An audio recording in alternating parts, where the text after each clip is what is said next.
Oh, I got some juicy news for you.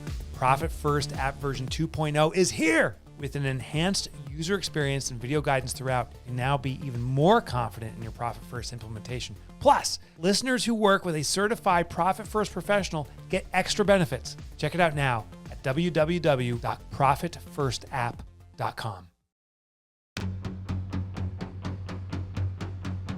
Today, right here, right now, this is the moment that you will finally say, I'm growing my accounting practice, and you're going to discover exactly right here, right now. on the Grow My Accounting Practice podcast. Welcome back, everyone. I'm Ron Saharian, co-founder of Profit First Professionals.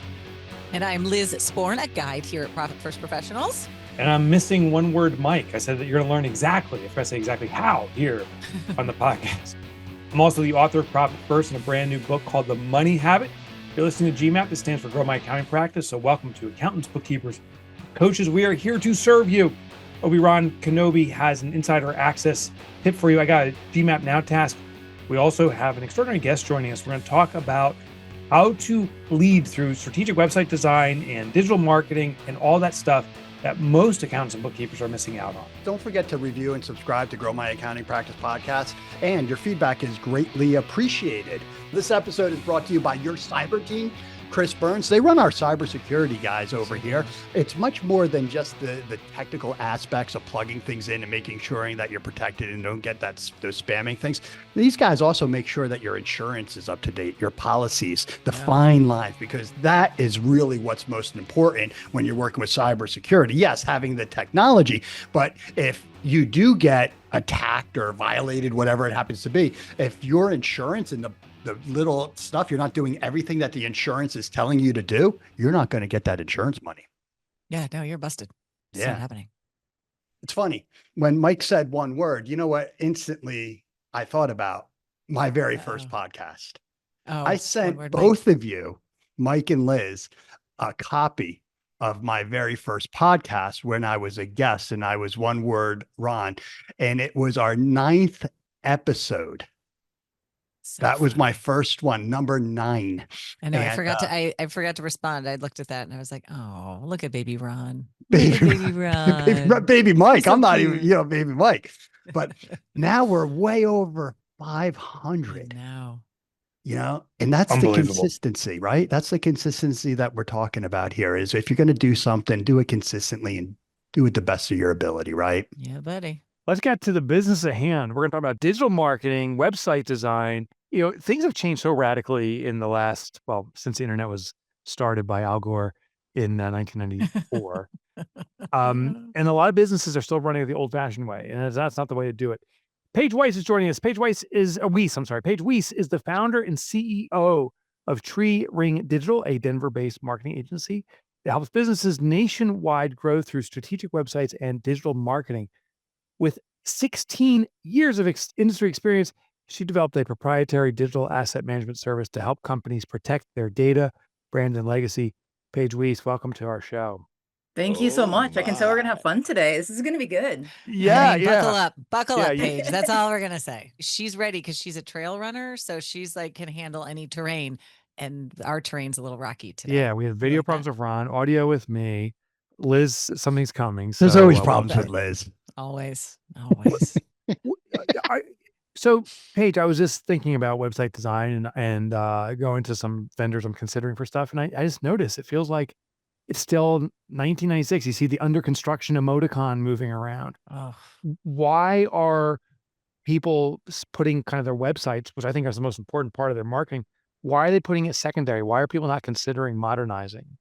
Right now, it's a great question. I feel that a lot of businesses and whatnot are just kind of not sure what to do, where to be putting the money, or they think that the money should be more spent in operations or hiring more team or, whatever that looks like, doubling down on something. And they really, in an economy like right now, should be putting it all into their marketing and their web and how they're getting found and, what that looks like, especially to your point. We've got, more savvy consumers now also. And so they're out there looking. And when they're trying to decide, should we use this company or that company, they don't really want to be going to a website that's still outdated, because it starts to make people question it, especially in the accounting space of Are they staying current on the tax codes? Are they staying current on the software? Are they staying current on the right versions of what I'm trying to do? Are they using best practices? And so I really believe that the website and just your digital presence in general really starts to reflect where are you at and how are you operating your business in kind of a silent way that the consumers are starting to catch up on. But I can't say, the business owners are. They're really like, "Oh, well, we'll do that next year." Yeah, you're absolutely 100% right, because when, we do our pre-call planning, and when we're taking a look at, the firms that we're looking to enroll as members, one of the first things I can tell is whether or not they're antiquated, right? Or Mhm. if they're modern. Now, I get the modernization, having a nice, great, up-to-date website, but what is the consumer actually looking for these days? Mike mentioned, the 90s. I'm sure we're the same thing people were buying in the 90s, or their acumen of what they're evaluating based on a website is different. What are people looking for these days? These days, people are looking for on websites more of like the trust and authority Okay. signals and like what is that is showing it, or do you understand my niche? Do you understand what this looks like as far as my specific problem? I know, for example, when I was, looking at accountants, for me, it was, have you ever handled like two, three, four, five businesses? How do we do this and make sure we're not passing, money just around businesses and then, raising flags someplace else? But how do we keep these things separate? And I really found like a lot of them were like, "Oh, no, I mean, I know how to handle one, but, as we start to get 2, 3, 4 in here, you might wanna go to a different company or a larger company or whatever that looks like." And so, when you really can identify what is it that helps you stand out or what is that sector, residential real estate compared to um, commercial real estate are two very, very different thing. Investment, from when it comes to accounting and how that stuff is handled. And, so anytime you can start to really show that, yes, I know what your issue is and your pain point is, and this is how we're going to address it, that's really what they're looking for compared to just, oh, look, they're an accountant. Let's go ahead and hire them. Any type of certifications you can put on there too, associations that you're a part of to really help more of those trust signals as well. And then finally, reviews, I mean, that's the other, not necessarily testimonials on your website as much as reviews online, even just, personal reviews. How are you getting those referrals? What are your, Are you clients saying? talking Google reviews, like that kind of Google reviews stuff, or right? Both Google reviews and then just like the trusted, like referral partner reviews, if you will, too, when someone says, "Hey, go use," like a strategic partner might even be, "Hey, here's a business advisor who's saying go use this person for your accounting." It's going to come with a lot of weight, but they still need to see a website that represents what they're saying when they show up. So, it really is a full circle when it comes to it all. Some of the foundational pieces, I love that you mentioned certifications, reviews, testimonials. When we're talking with our members about this, I'm a big video fan for them to sort of show themselves there. What are your thoughts on video and websites and sort of being able to say, "Hi, I'm Liz, trust me." What do you think? What are your thoughts on videos? You're a big Yeah, Video, artist. I would Liz, that'd be wordsmith. a great video. I would trust me. I would Have it. It's like, We got videos. that video. Nailed it. If you don't What have are it, your you have thoughts it on now. videos? No, videos have come a long way. I think there was a while where yes, no, are people really watching Yeah. them? What does that look like? But video can be used in so many ways now. And Mhm. yes, it really does help you stand out a bit more, builds a personal touch, allows them to get to see who you are compared to just another like content heavy website that they have to decide Mhm. if they want to read or not before doing business with you. And sometimes it's a way we can cut through some of the clutter, instead of spending a bunch of time on phone calls of pre-consultation, vetting, if you will, only to find out it wasn't a good fit. Sometimes the video can help with that. Hey, I like their personality, or I like that they're a straight shooter. I like this, I like that. That person who calls then after seeing some of that is probably going to be a much better ideal client for you than someone who's trying to decide through the website content. Like, is this a fit? Do I even understand? Are they talking well over me as far as, technical jargon compared to? So I think it can do a lot for you on video. is there Great. some must-have things when it comes to our website? You talked about trusted authority signals, but is there some standards like you have to have an about us page or make sure you have your phone number? Like there's some things that you cannot pass on. Yeah, I always tell clients if we're going to build a site, we're really not going to build much less than a 5-page website. The home, about one or two service pages, a contact page, Sometimes we'll do a request a quote instead of a contact page, or I mean, in addition to really kind of looking at what that looks like. But how do we get, kind of 5 pages out of that? One, it's better for your SEO value than just trying to put together a one-page site. But two, when you show up to a website and you only see one page and it just keeps scrolling you down lower and lower on the page, depending on what like menu item you click, at the end of the day, you are not a trusted advisor. If you can't talk more about your business than one page worth of content, Mm. people aren't going to think that you're the authority in that space, right? And so we really should be putting more pages to it. And that's where we work with clients, even on like specific service pages. Don't just stop at accounting services, but really get in the drop down menu all of the different services and ways that you work with them, because that's what they want to know. I get you can do this, but can you do bookkeeping? Can you do, some of the random taxes that we have? Can you handle this piece?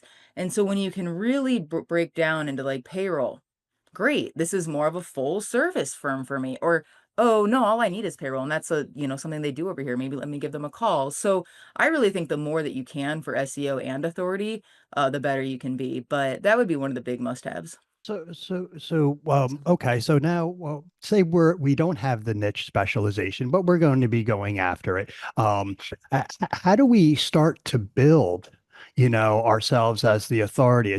Are there action steps to take? Are we interviewing customers? I mean, how do we pull this stuff out of us, or how do you pull this stuff out of us, basically?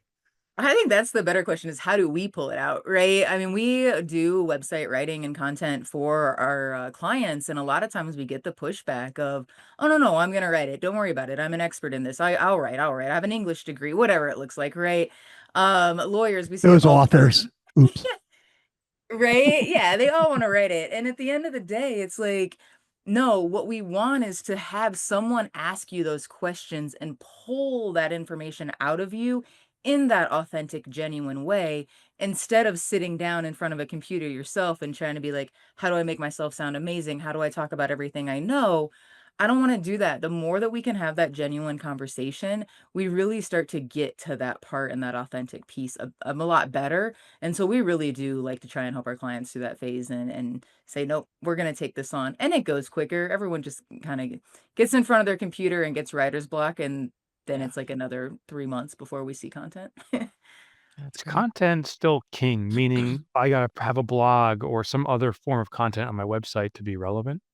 It is more now than ever. I think Really? content is king more than you could ever think about, and the reason is, yes, it's always held good weight in SEO, and content can come in a variety of ways. It doesn't just have to be written content. Content can be your social content, content can be your videos, as you talked about, content can be your podcasts. So there's content in a lot of different ways instead of Mm. just a blog, right? So I'll put that out there first, but second, when you start doing like searches now on Google and the AI section, you start to realize what it is it's pulling content snippets.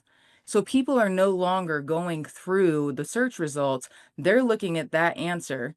But there's usually about 4, 5, 6 different links that are pulling that and compiling that together. So if you're writing the content to help show up in those areas, whether it be through your blog, through your service, through whatever, then yes, you are going to start to have a better spot when people are like, well, how do we do AI now? Or like, how do we do SEO with AI coming into it? And more than ever, we have to be putting a really, really strong content strategy there. And then from there, it goes into, like I said, the other social triggers and podcasts and press releases, whatever that looks like, to help get more and more of that content out there. Is more better, meaning should I be on every single social media channel, or should I just focus on one? Mm. You said at the beginning of the show, consistency, right?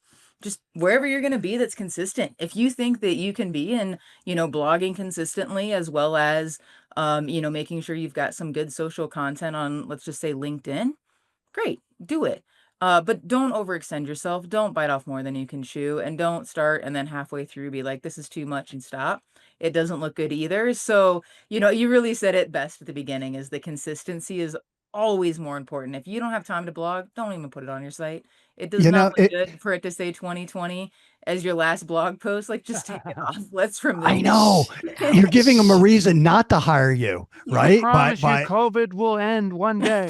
Right? but also this goes back to your suggestion of reviews on Google, right? And so, yes, I can envision one of a listener coming up with an exercise, getting a bunch of Google reviews, really nice, having 10, 15 doing it there, and then not doing it for 3 years. It looks really, really bad. And it does. It's like, are they still in business? Are they as busy as they used to be? What's going on? So, like again, there's so many of these little non like verbal cues, if you will, that are out there within the digital space that consumers look at as far as why haven't they had a new review in the last, 2 years? Do people think they're still a good business? And Google does the same thing. Well, if you haven't had a review in 2 years, let's go ahead and drop your page rank a little bit, so because they're picking up on the same thing the consumers are picking up on. So that consistency, but they also don't want to see that you had, oh, let's catch up. Let's go get 20 of them today and hope that that works. You really have to work those reviews into your process. And that stuff we work with clients through is, how do we make it just another part of the task? When you're wrapping up working with, we have a task every kind of 3, 4, 5 months after working with a marketing client. Reach out and ask for a review. We don't do it the first day we start marketing. We don't do it when they're like, hey, we're going to try something different now, like in the middle, right? So, but it's in our process where it's like, hey, if things are going really good, let's reach out and get a review. What about AI? It seems like the easy way to write a blog is just tell AI to do it. I also presume everybody's doing that and it maybe diminishes the value. Should I use AI to create my content? I think there's a mix, right? There's tools out there that'll help you and do a better job of what are people searching for and looking for, and how do I write content around that. AI, will help a little bit, but really you want to get to the nitty gritty of what are like the tools and the searches, tools and whatnot telling you about. Hey, they are looking for answers to this specific question. So that would be one way. And then, I think it's helpful to really make sure, especially when we're talking about authority, it has to be what you think on the topic. My beliefs on SEO are different than other marketers. There's a reason a company is going to hire us to do that. How we build websites is different than other companies. So if you just go to AI and type in, write a blog that talks about why we should be using WordPress and post it, no, why do you want to be using it? Or, as an accountant, like, why do you want to be using QuickBooks over this other tool? Or why should you have it with, you as a vendor instead of in-house, or whatever that looks like? That's what they want to see. That's what's really going to help. And when you start to have new, fresh content that's different than what everyone else is putting out there because they're using AI, then they are going to start to go, okay, this is more genuine, authentic. Let's get a little more out of it.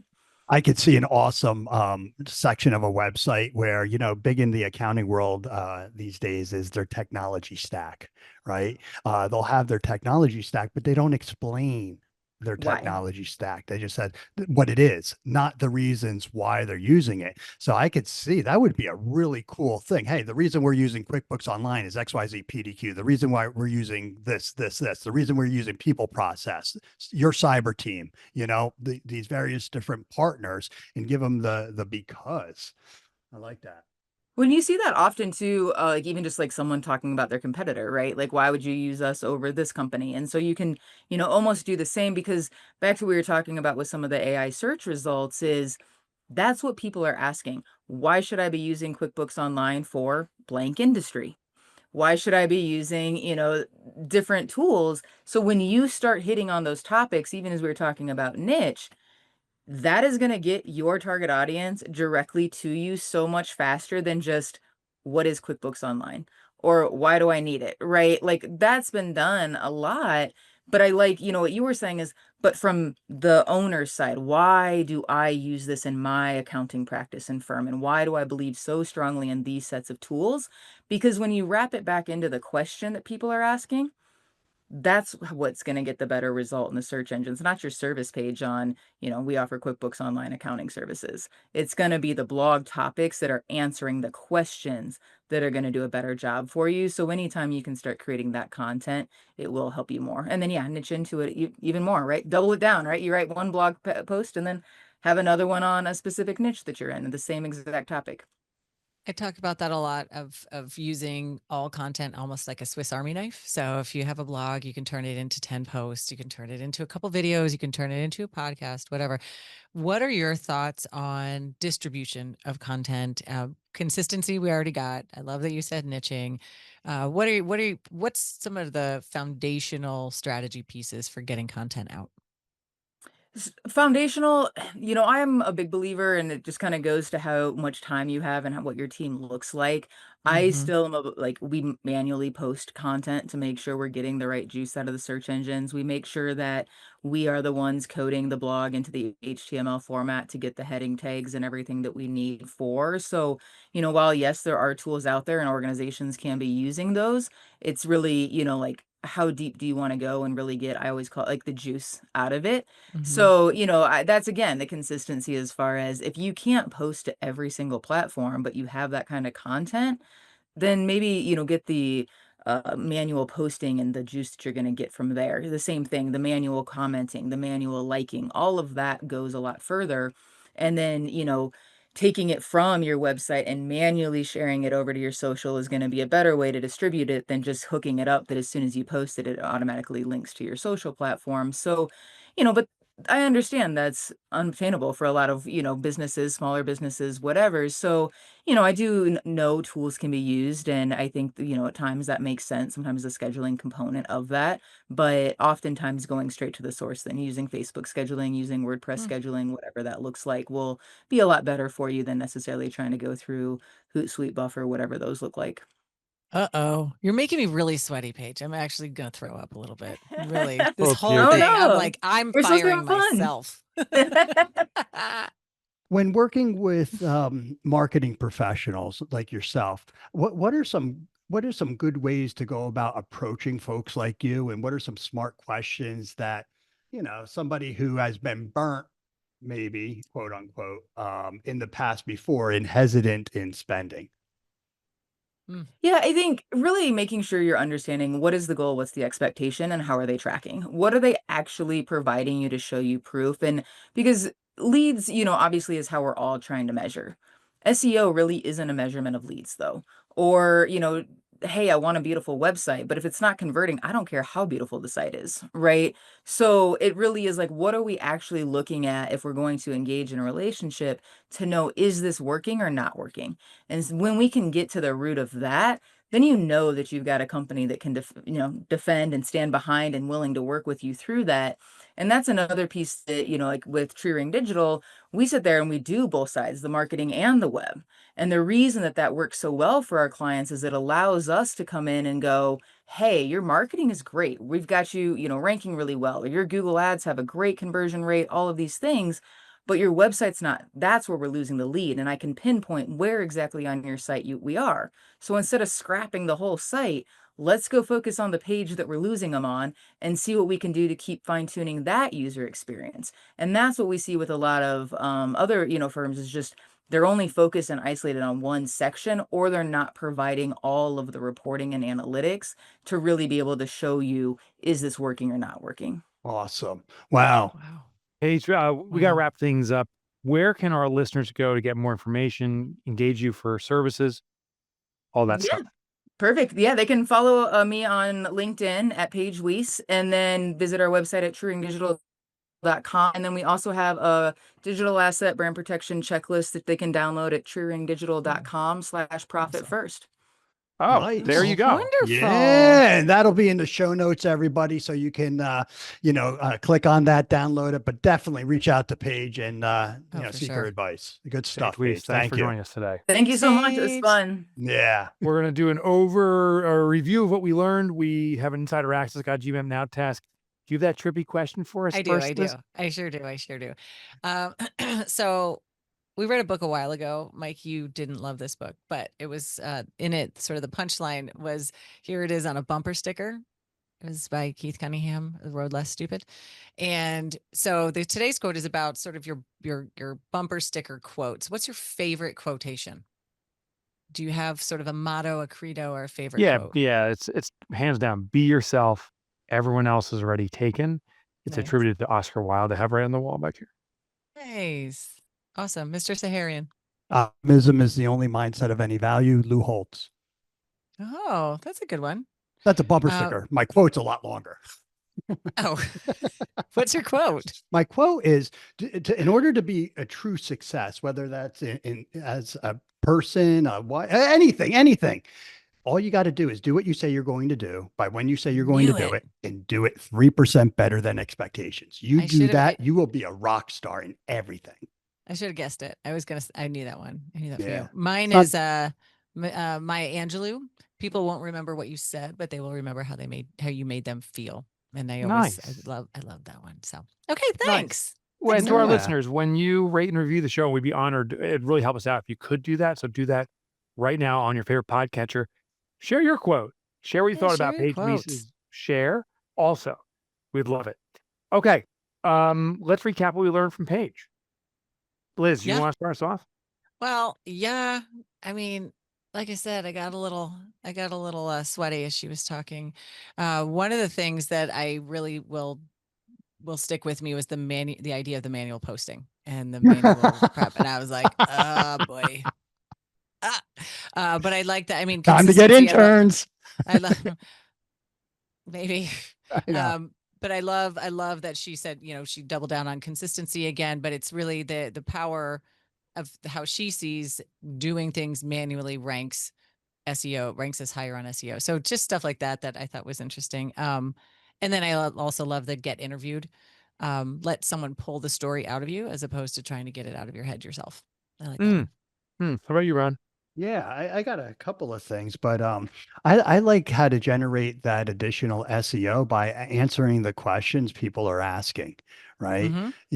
I Yeah. also like the fact that your website should demonstrate trust in your authority. Really like that because how are you people everybody who's listening to me pretty much is a trusted advisor. You're an accountant, you're a bookkeeper, you're a coach. You're already trusted advisors. What I've learned is people want to work with the authority. They want to work with somebody that's going to be able to tell them what to do from a windshield approach that has been there and done that. We need to work with the authority. That's a level up than the trusted advisor. Yeah, I'll piggyback on Ron's share. I like the trusted authority signals, and she kind of bullet pointed some of the things. It's shocking how many people don't have reviews and testimonials and so forth. She opened up by saying people don't know where to put their money when I asked, why are so many websites outdated? And what's funny, I think we all can just see our own behavior. How many websites do you go to every single day to evaluate a business? And if you do that often, that means your prospects are doing that often and evaluating you the same way. So you need to put Mhm. your money there. Um, and what I was surprised is content is king more than ever. I didn't expect her to say Yeah. that. I thought it was shifting. So that was really a big aha for me. All right. We want to learn from you, our listeners, what your ahas were too. So do that in the rating and reviews. Ron, you got that dangerous weapon. Now you have a holder for it on your wall. Look at that. Look at that. You can still. Yeah, I don't have the actual blade in it though. Okay. It's Where'd bladeless. the blade go? It's being refurbished. Oh, In the Jedi shop? Where does that go? that's great. Galaxy far, far away. Ron, what's your insider access? All right, guys. Let's see here. I got a couple. We just had our quarterly meeting, and one of the things that we didn't do it this time, but we often do it. And I think everybody should do this, or at least think about it and ask yourself this: what is the business that will put you out of business? And then how do we create that business? Think about that, guys, right? You're all worried about competition. We're worried about competition. So why not go through an exercise with your staff in creating the ultimate business that will put you out of business, that would take all your customers, take all your business? What does that look like? And how about you create it? Yeah, it's funny when we had I had my forensics business. We called it Utopia Corp. Was that exercise? You build a competing business. We actually deployed some of the strategies and then sold it 6 months later to Robert Half International because of some of the things we did. Nice. Particularly focusing on a narrow niche, surprise, surprise, of Mhm. defense because it was not accessed much then. That was great, Ron. Um, I want to give you the GMM Now task, one task. If you do this, this will transform your business. It's really not a do, it's an awareness. SEO, I want to say is dead. And that's like saying God is dead when the Times Magazine did that. I'm not saying SEO is dead. but there is something coming. It's called AISO, which is artificial intelligence search optimization. And it Yeah. is different than traditional SEO. And you got to get on top of it. The only awareness I have is you've got to write content that is significant because the AISO is depending on that. So the strategy is the same. The platform delivering it is different. Wow. Awesome, Mike. Thank you. And thank you, listeners. Thank you, Paige. What a great episode. Guys, don't forget to review and subscribe to Grow My Accounting Practice podcast. And don't forget to reach out to Paige and see how she can help you with your marketing. Right? It was awesome. Liz, what else do they need to do? Oh, well, I think if anyone's interested in learning more about becoming a profit first professional, they should head to our beautiful, really well functioning, modernized, super amazing website. Authoritative. And click on have a discovery call. You can have a call with me, you can have a call with Ron, and we'll share a little bit more about what it means to be a profit first professional, what membership looks like. We'd love to chat with you. It's a refundable deposit, but we'd love to hang out and learn more about what challenges you and what inspires you. www.profitfirstprofessionals.com. Thanks, everybody. Have a great day.